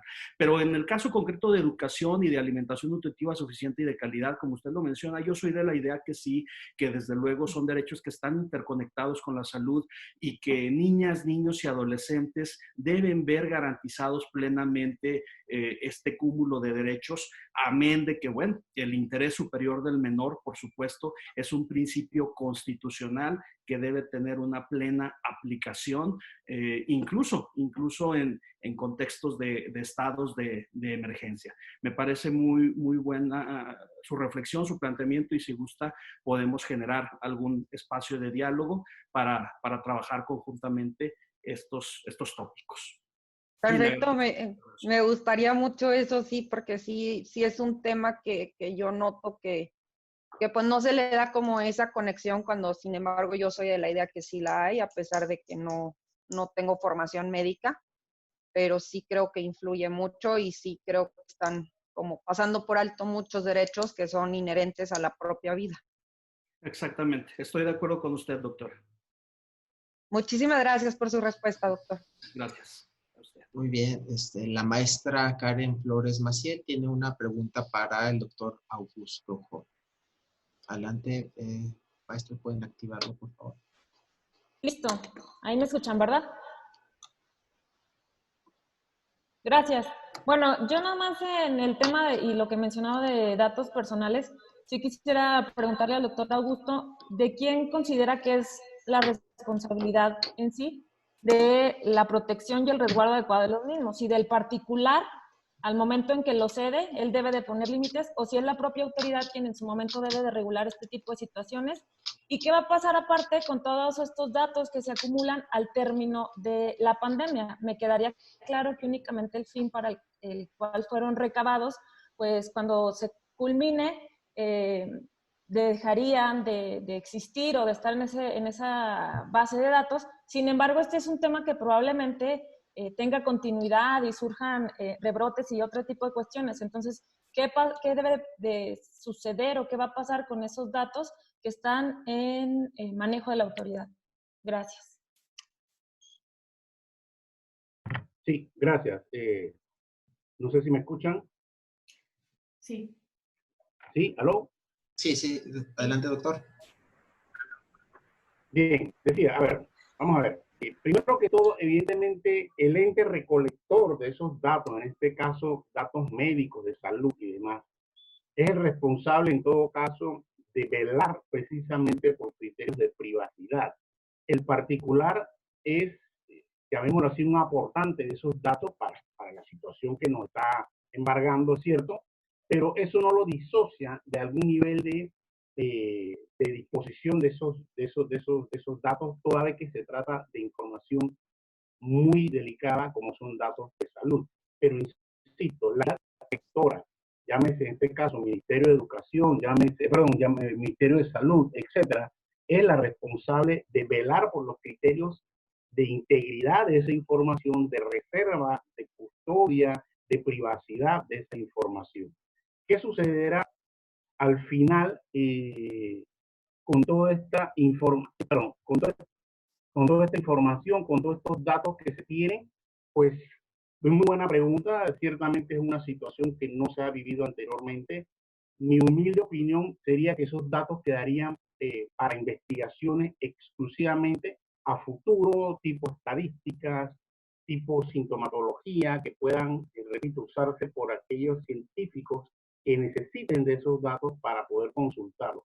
Pero una vez más, le aclaro de que eso no es motivo para que indiscriminadamente sean utilizados sin la autorización de las personas de la cual se recabó esa información. No perdamos de vista, el dueño del dato es el particular, el usuario.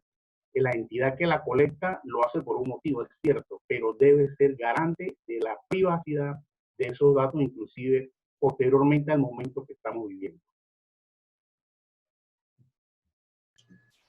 Muy bien. Con eso queda respondida su pregunta, maestra. Sí, muchas gracias. Muy bien. Muchas gracias. Muy bien, a continuación vamos a activar a Enrique Fernando Núñez, quien tiene una pregunta para el doctor Edgar Alán Arroyo Cisneros. Ahí tiene el uso de la palabra. A ver. A ver, un momento. Enrique Fernando Núñez. Perfecto. Muy buenas tardes. Buenas tardes. Para el doctor Arroyo, una pregunta. Ahora que estamos hablando de garantizar este derecho de protección a la salud, participar en ambientes democráticos, toda la ciudadanía, que el Estado pues garantice a cualquier costo, ¿verdad? Estos derechos que tenemos. ¿Cómo ve el doctor Arroyo la situación del código ético que se propuso ahora para la contingencia de COVID-19, específicamente en la atención a los pacientes y el, entrecomillado, poder de vida y muerte que adquiere el personal médico hospitalario al momento de tomar la decisión para la atención a la población? Es la pregunta. Muchas gracias. Gracias por su interesante planteamiento, maestro Núñez. Un saludo cordial. Bien, en este sentido, doctor, lo que le puedo comentar, sin adentrarme mucho en este tema, porque algunos de mis colegas los desarrollarán en días subsiguientes del seminario. Me parece que la maestra Gabriela Valles hablará largo y tendido sobre este tema. Simplemente una opinión general para no vamos a entrometerme mucho en esos espacios de reflexión.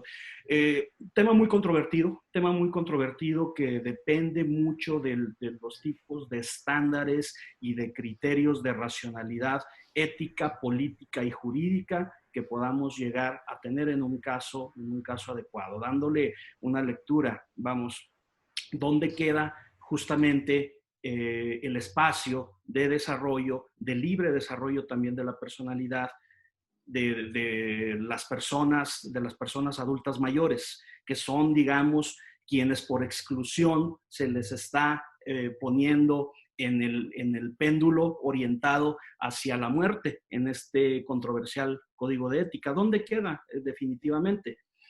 Si bien es cierto que se aducen ciertos razonamientos o ciertas cuestiones como la mayor expectativa de vida de personas más jóvenes, pues vamos, deberíamos nosotros hacer un test de racionalidad para ver si en efecto los argumentos aducidos por los elaboradores de este código pues son lo suficientemente adecuados, insisto, en un triple crisol jurídico, político y moral.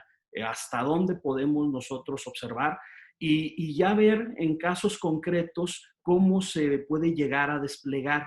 Y si ese test de racionalidad pues soporta toda la cuestión, decíamos ahorita, del libre desarrollo de la personalidad, pero en general del derecho de protección a la salud, porque quedaría como un mero ornamento constitucional, un mero ornamento político, sin muchas posibilidades de ser verdaderamente aplicado. ¿Dónde queda también el derecho a la vida? Es un tema controversial.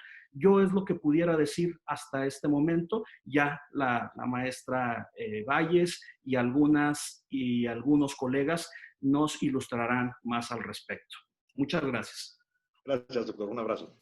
Un abrazo.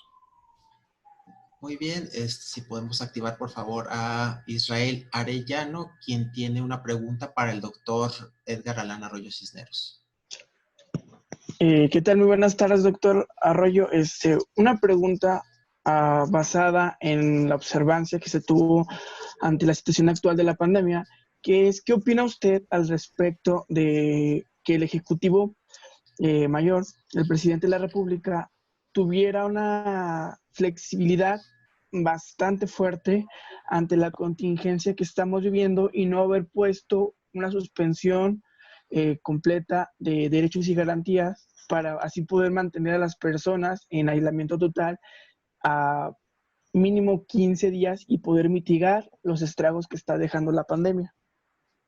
Bien, gracias, abogado, por su pregunta, también muy interesante. Igual no quiero ahondar mucho porque según el programa de nuestro seminario, también será objeto de reflexión de algunos otros colegas, los doctores Montoya y Carrión Gallegos. Me parece que habrán de abordar algo sobre estas cuestiones, pero de igual forma, una opinión muy general, pues definitivamente las ambigüedades jurídicas y las ambigüedades políticas pueden llegar a tener repercusiones. Mencionábamos en la ponencia, en otras latitudes donde sí ha habido aplicación de estados de emergencia, de excepción, de alarma, según la denominación que emplea la normativa constitucional correspondiente, vamos, con todo y que presuntamente hay todo un marco para un ejercicio adecuado de ese estado de excepción. Lo cierto es que en muchas de las ocasiones, por ejemplo en Europa, ha dado lugar a esas pulsiones autoritarias, a esas tentaciones de sobrepoder, si se permite este vocablo, que los autócratas han aprovechado para restringir libertades con muchísimos excesos. Eso es por un lado de la balanza, pero en el otro, ¿qué pasa en un caso como el mexicano? En donde para no tener precisamente ni por asomo una tentación autoritaria de esta índole, pues no aplicamos la suspensión de derechos y garantías prevista en el 29, pero no se hace la aplicación. ¿Y qué sucede? Que algunos gobiernos estatales, empleando supuestas facultades, y decimos supuestas porque en realidad hasta este momento no logramos entender en algunos casos dónde están dichas facultades, pues bueno, crean pequeños estados de emergencia al interior de sus respectivos estados sin un adecuado marco de garantías.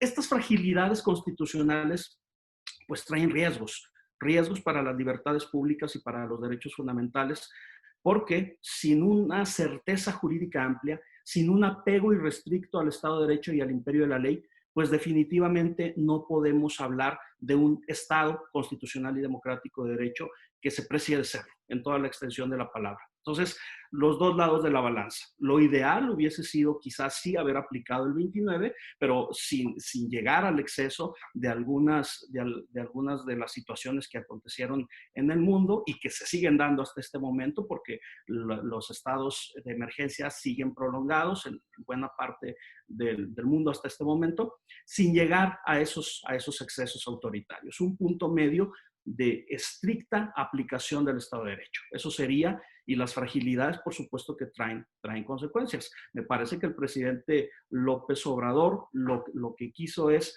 no generar condiciones para una represión y para una restricción de derechos fundamentales. Pero esa decisión que tomó nuestro primer mandatario fue sacada de contexto por algunos gobernadores, y ahí es donde estamos generando problemas de libertades públicas y de restricción de derechos. Perfecto. Muchas gracias, doctor Arroyo. Muchas gracias también por la pregunta. A continuación, una pregunta de Edgar Ramírez. Me voy a permitir leer esta pregunta dado que el participante no tiene audio en su equipo. Él pregunta va dirigida hacia el doctor Augusto Jo. Y es la siguiente. Los protocolos informáticos de transmisión de datos médicos como HL7 toman en cuenta esta privacidad del paciente. Sí, ¿me escuchan? Sí, lo escucho, doctor. Perfecto. A ver,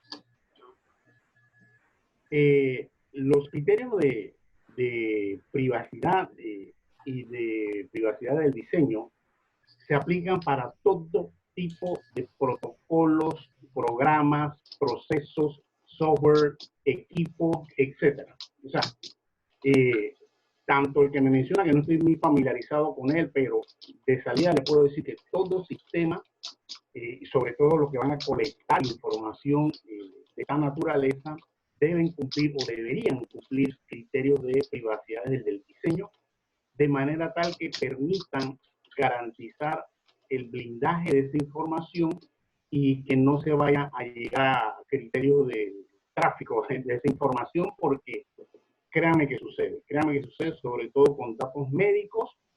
Podría inclusive yo asociar esta información, esta respuesta con la anterior de la doctora Flores Maciel, en el sentido de que es preocupante, ciertamente, qué sucede después con esa información. Las casas médicas, las casas farmacéuticas, nunca han estado alejados de esa información, en el sentido de que siempre lo han tenido en la vista, porque evidentemente es información valiosa, recabada directamente de la fuente, con la cual ellos pueden nutrir sus investigaciones médicas y farmacéuticas. El tema está en cómo lo obtienen posteriormente, ¿no? No vamos a ahondar mucho en ello, porque creo que muchos de ustedes se lo deben estar imaginando ya, pero ciertamente todo protocolo, todo sistema, todo proceso debe estar tomando en consideración los criterios de privacidad desde el diseño. ¿Sí? Muy bien, doctor. Muchas gracias por su respuesta. A continuación, le cedemos el uso de la palabra al maestro Jorge Sadi, quien tiene una pregunta para el panel. Adelante, maestro. Hola, ¿qué tal? Muchas gracias de nuevo por la concesión de la palabra. Algo muy sencillo. Escuchando a los compañeros sobre el autoritarismo que se vive en el ambiente mundial con respecto a la pandemia y al tráfico de la información que es falsa, que es dañina para la seguridad de todos. En México tenemos una historia muy larga de abuso del gobierno hacia los medios de comunicación y hacia los reporteros y demás, pero también de los medios comerciales hacia los medios públicos. Entonces, acaba de ganar la Asociación Mexicana de Defensorías de Audiencias el amparo en favor de los radioescuchas y los televidentes, porque creo que también no pensamos en los derechos de quienes reciben las audiencias. Entonces se ganó el amparo, el artículo 256 se va a volver a corregir para poner a un defensor de audiencias que pueda tomar acciones con los medios con respecto a sus contenidos. ¿Podrán llamar otra vez al linchamiento público a través de medios con, nos van a proveer los memes, adiós a los chistes, no sé? ¿Cómo ven este panorama a partir de la legislación mexicana en materia de derecho de la información y que se permita una vez más tener defensor de audiencias con el poder de recibir las quejas del auditorio, estilo BBC de Londres, y en su contraprestación hacer que se acate al medio, como lo que pasó con este señor Javier Alatorre, ¿no? No obedezcan a la autoridad sanitaria de México y desgarrándose las vestiduras, ¿no? Entonces, como es un tema muy de derecho, y ustedes son los expertos en esta área, por eso va mi pregunta por allá. ¿Qué tan delicado va a ser este tema en próximos días? Sí, bueno, de manera breve. ¿Sí me escuchan? Sí, doctor, ¿sí me escucho? ¿Sí me escuchó, doctor Montoya? Perfecto, sí. Perfecto. Bueno, de manera breve al colega. Por supuesto que es muy interesante su planteamiento. Mire, a mí lo que me parece es que la libertad de expresión sufre afrentas en el quehacer cotidiano de la sociedad. Y bueno, como en cualquier espacio público de deliberación, de intercambio de ideas, por supuesto que siempre va a ser importante reivindicarla, amplificarla y robustecerla. Es una libertad pública que tiende a maximizarse en los espacios de discusión colectiva y bueno, lo que usted menciona es preocupante en el sentido de imaginarnos un escenario de silenciar a los portadores de algo tan relevante como los medios de comunicación. Silenciarlos o llegar a prohibir los memes o llegar a prohibir la sátira política o la caricatura política, temas que ha traído consigo la transición a la democracia en México, sería un retroceso muy, muy grave. El papel que usted menciona e identifica muy bien de los ombudsperson, del lector y de las audiencias, también debe enaltecerse en todo sentido. Son figuras, usted menciona el caso de la BBC de Londres, usted que es especialista en este tema, pero por supuesto que en El País de España o en Le Monde de Francia o en el New York Times de Estados Unidos, pues han adquirido también un papel central para reorientar y encauzar pues los espacios de crítica por parte de los lectores, pero también de la oposición política. La oposición política es fundamental en un sistema democrático, en un contexto democrático, y ya también algunos otros colegas nos hablarán en días siguientes sobre las fake news y el papel que han tenido en este escenario de la contingencia COVID-19, pero en todo momento la libertad de expresión es algo por lo que vale la pena luchar y que sin ella difícilmente lograremos consolidar la democracia mexicana, una tarea urgente que nos convoca a todas y todos como ciudadanos. Gracias, doctor. Muy bien, con esta participación concluimos el primer día de actividades de este 6º Seminario Internacional de Derechos Humanos y Cultura Constitucional, modalidad virtual en el contexto del COVID. A nombre de las instituciones organizadoras, agradezco la participación de todos los ponentes y agradezco también al público asistente. Nos vemos mañana en punto de las 11. Un placer estar con ustedes. Hasta la próxima.